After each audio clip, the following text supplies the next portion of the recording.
또 새로운 한 주를 시작하는 월요일입니다. 8월 16일 매일 성경 묵상 나눔입니다. 이사야서 66장 1절에서 14절을 묵상합니다. 본문을 읽습니다. 여호와께서 이와 같이 말씀하시되 하늘은 나의 보좌여 땅은 나의 발판이니 너희가 나를 위하여 무슨 집을 지으랴. 내가 안식할 초소가 어디랴. 나 여호와가 말하노라. 내 손이 이 모든 것을 지었으므로 그들이 생겼느니라. 무릇 마음이 가난하고 심령에 통회하며 내 말을 듣고 떠드는 자 그 사람은 내가 돌보려니와 소를 잡아 드리는 것은 살인함에 다름이 없이 하고 어린 양으로 제사 드리는 것은 개의 목을 꺾음과 다름이 없이 하며 드리는 예물은 돼지의 피와 다름 없이 하고 분향하는 것은 우상을 찬송함에 다름 없이 행하는 그들은 자기의 길을 택하며 그들의 마음은 가정한 것을 기뻐한즉 나 또한 유혹을 그들에게 택하여 주며 그들이 무서워하는 것을 그들에게 임하게 하리니 이는 내가 불러도 대답하는 자가 없으며 내가 말하여도 그들이 듣지 않고 오직 나의 목전에서 악을 행하며 내가 기뻐하지 아니하는 것을 택하였음이니라 하시니라.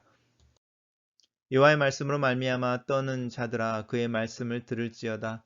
이르시되 너희 형제가 너희를 미워하며 내 이름으로 말미암아 너희를 쫓아내며 이르기를 여호와께서는 영광을 나타내사 너희 기쁨을 우리에게 보이시기를 원하노라 하였으나 그들은 수치를 당하리라 하셨느니라. 떠드는 소리가 성읍에서부터 들려오며 목소리가 성전에서부터 들리니 이는 여호와께서 그의 원수에게 보응하시는 목소리로다. 시온은 진통을 하기 전에 해산하며 고통을 당하기 전에 나말을 낳았으니 이러한 일을 들은 자가 누구며 이러한 일을 본 자가 누구냐. 나라가 어찌 하루에 생기겠으며 민족이 어찌 한순간에 태어나겠느냐. 그러나 시온은 진통하는 즉시 그 아들을 순산하였도다. 여호와께서 이르시되 내가 아이를 갖도록 하였은즉 해산하게 하지 아니하겠느냐. 네, 하나님이 이르시되 나는 해산하게 하는 이인즉 어찌 태를 닫겠느냐 하시니라. 예루살렘을 사랑하는 자들이여 다 그 성읍과 함께 기뻐하라. 다 그 성읍과 함께 즐거워하라. 그 성을 위하여 슬퍼하는 자들이여 다 그 성의 기쁨으로 말미암아 그 성과 함께 기뻐하라. 너희가 젖을 빠는 것과 같이 그 위로하는 품에서 만족하겠고 젖을 넉넉히 빤 것 같이 그 영광의 풍성함으로 말미암아 즐거워하리라. 여호와께서는 이와 같이 말씀하시되 보라 내가 그에게 평강을 강같이 그에게 문 나라의 영광을 넘치는 시내같이 주리니 너희가 그 성읍의 젖을 빨 것이며 너희가 옆에 안기며 그 무릎에서 놓을 것이라. 어머니가 자식을 위로함 같이 내가 너희를 위로할 것인즉 너희가 예루살렘에서 위로를 받으리니 너희가 이를 보고 마음이 기뻐서 너희 뼈가 연한 풀의 무성함 같으리라. 여호와의 손은 그의 종들에게 나타나겠고 그의 진노는 그의 원수들에게 더하리라. 오늘의 본문은 4개의 단락으로 나누어져 있습니다. 첫 번째 단락입니다. 첫 번째 단락에서 여호와께서 이와 같이 말씀하시되라고 말씀하시면서 하늘은 나의 보좌여 땅은 나의 발판이다 라고 말씀하십니다. 하나님께서 너희들이 나를 위하여 무슨 집을 지으랴 나의 안식할 초소가 어디랴 이렇게 말씀하고 계시는데 마치 하나님의 집을 짓고 싶어 했던 다윗에게 하나님께서 하시는 말씀과 동일합니다. 너가 나를 위해 집을 짓겠다고 말하지만 나는 네가 사람들의 손으로 짓는 그 집에 거하는 존재가 아니다. 오히려 내가 너를 위해 집을 지어주겠다라고 말씀하셨던 그 말씀과 연결이 되는 것 같습니다. 나 여호와가 말하노라 내 손으로 이 모든 것을 지었으므로 그들이 생겼느니라. 나는 창조자이며 너희들은 피조물인데 그 피조물들을 향하여 내가 창조자로서 권한과 권리를 가질 뿐만 아니라 또 그 돌봄의 책임 또한 내가 가지고 있는 것이다 라는 이야기를 하시는 것입니다.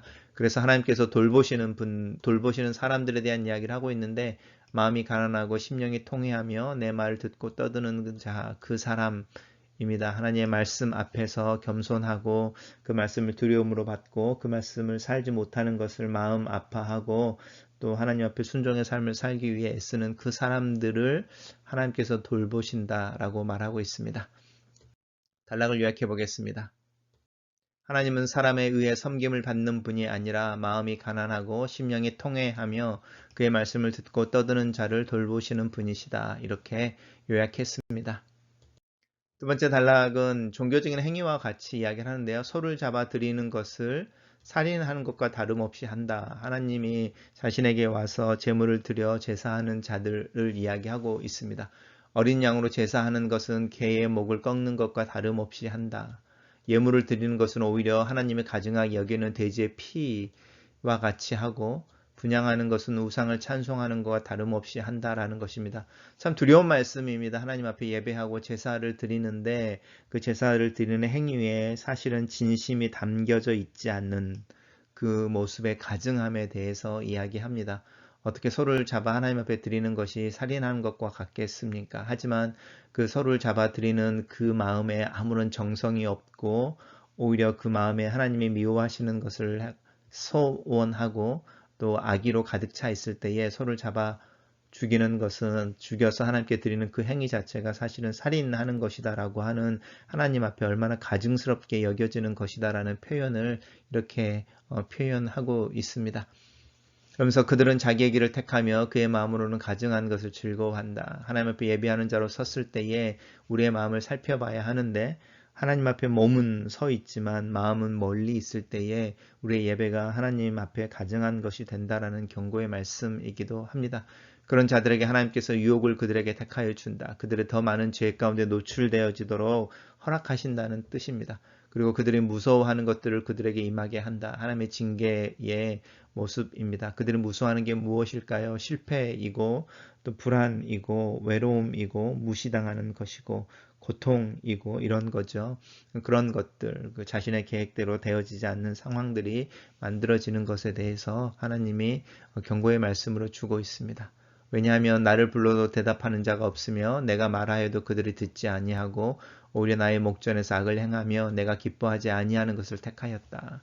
사실 예배하는 것이 오히려 하나님 앞에 내 죄를 가중시키는 것이 된다는 경고의 말씀 앞에 서 있게 됩니다. 단락을 요약해 보겠습니다.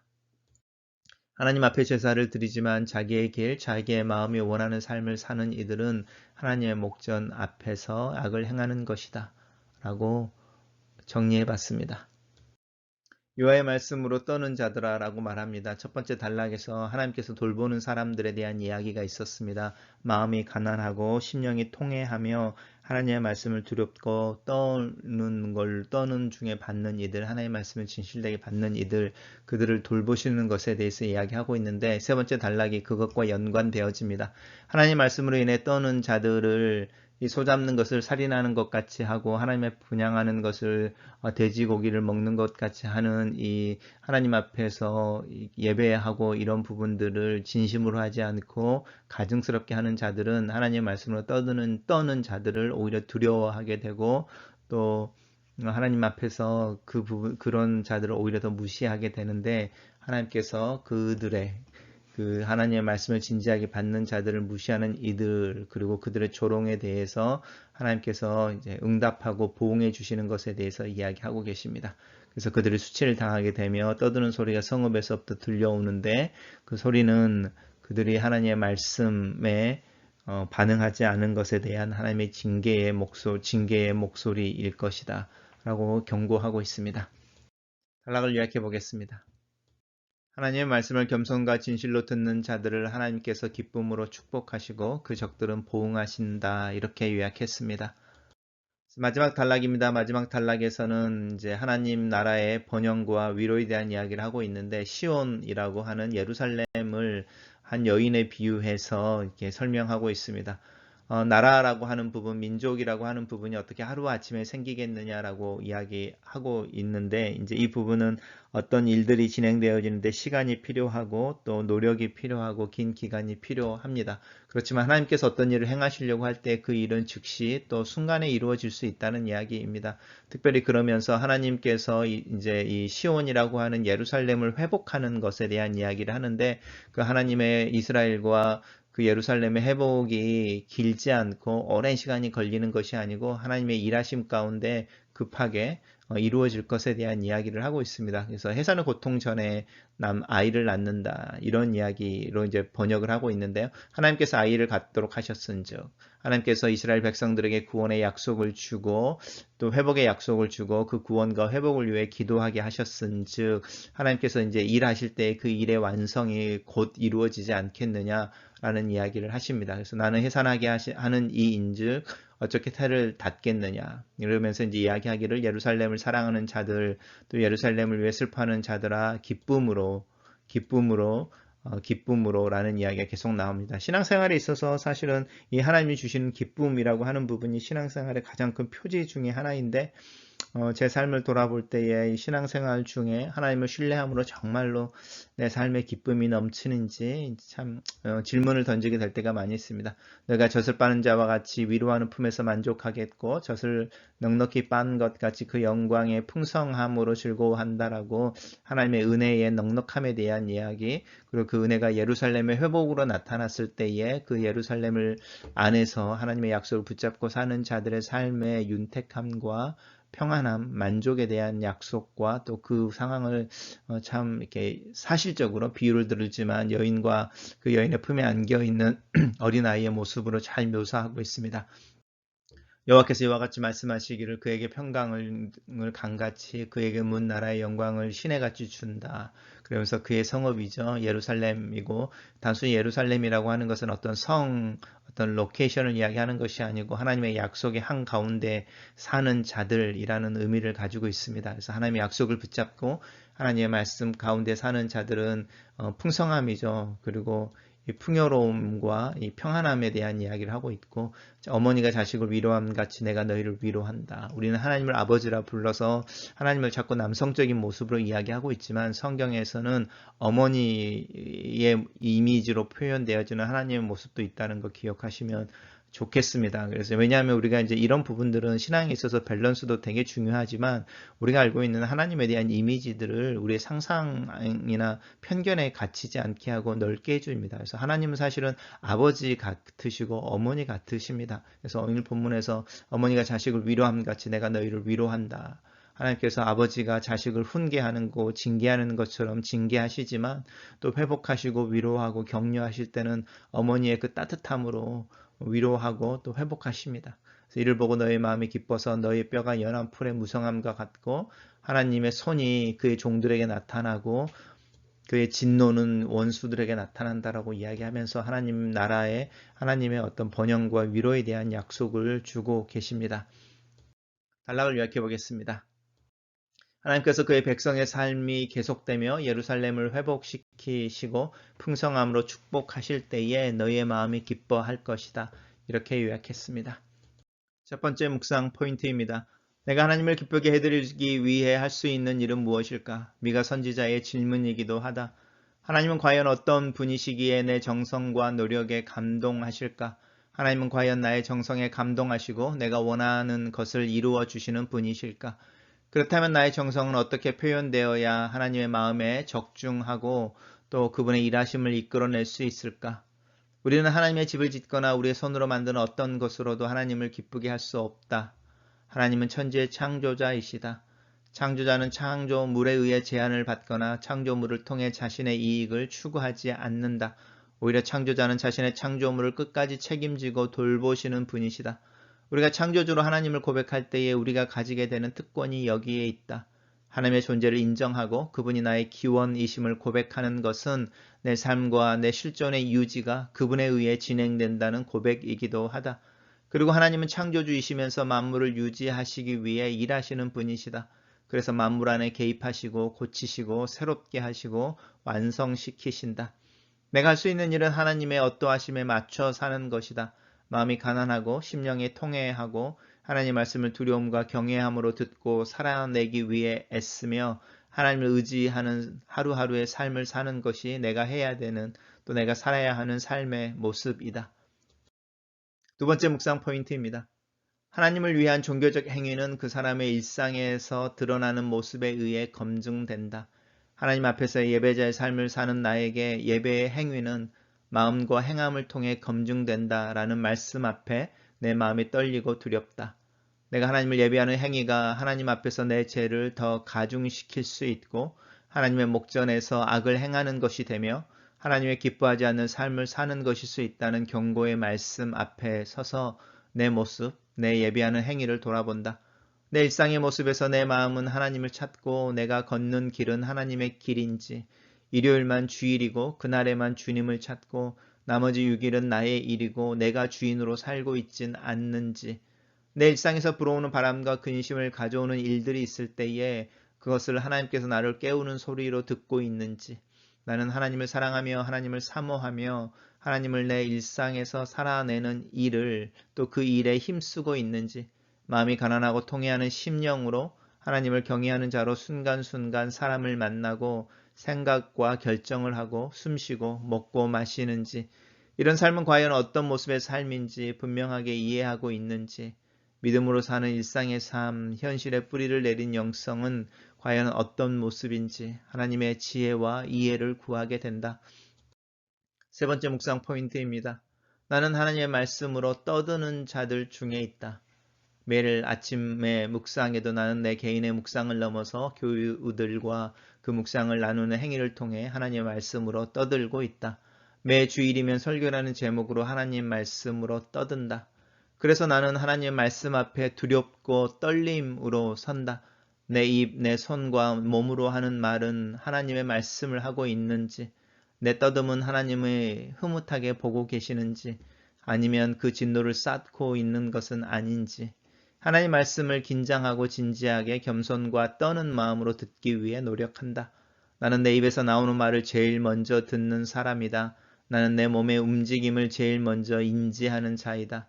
나는 하나님께서 하시는 말씀과 그 말씀이 내 삶을 통해 대변되어야 하며 그 순종의 여부를 제일 먼저 알고 있다. 나는 하나님 앞에서 의롭고 자유롭고 즐거움으로 하나님의 말씀을 말하는지, 오늘 아침 하나님의 은혜를 구하고 하나님 앞에서 내 마음이 가난하고 통회하는 심령으로 서게 된다. 마지막 묵상 포인트입니다.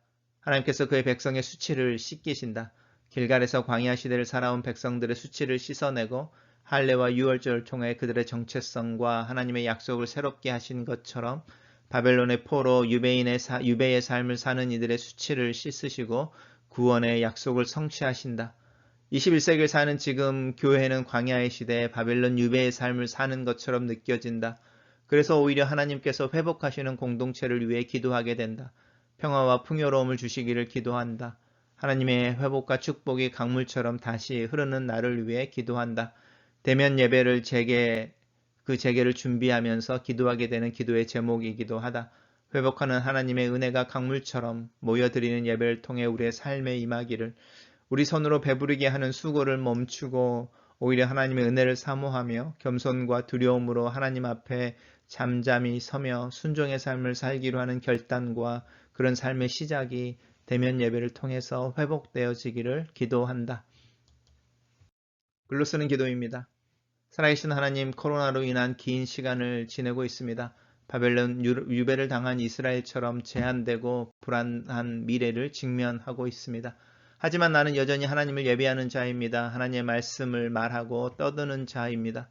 이 혼돈의 시대에 내 마음을 살핍니다. 하나님 말씀 앞에 두렵고 떨리는 마음으로 섭니다. 내 마음을 가난하게 하여 주의 은혜와 도우심을 구합니다. 내 변하지 않는 모습과 순종이 없는 삶을 향하여 애통하고 슬픈 마음으로 하나님 앞에서 죄로 인정합니다. 하나님께서 나를 회복하시고 공급하시는 은혜를 위해 기도합니다. 말씀과 종교적인 여러 활동이 그 종교의 영역을 넘어 내 일상의 영역, 내 관계와 내가 하고 있는 일을 통해 실천되고 적용되어지기를 위해 기도합니다. 이 순종의 삶을 살기 위해 하나님의 지혜와 총명을 구합니다. 성령의 능력을 구합니다. 기도보다 성령보다 앞서지 않고 말씀을 입에서 온 몸으로 확장해 고백해내는 오늘 하루의 삶을 위해 예수님의 이름으로 기도합니다. 아멘.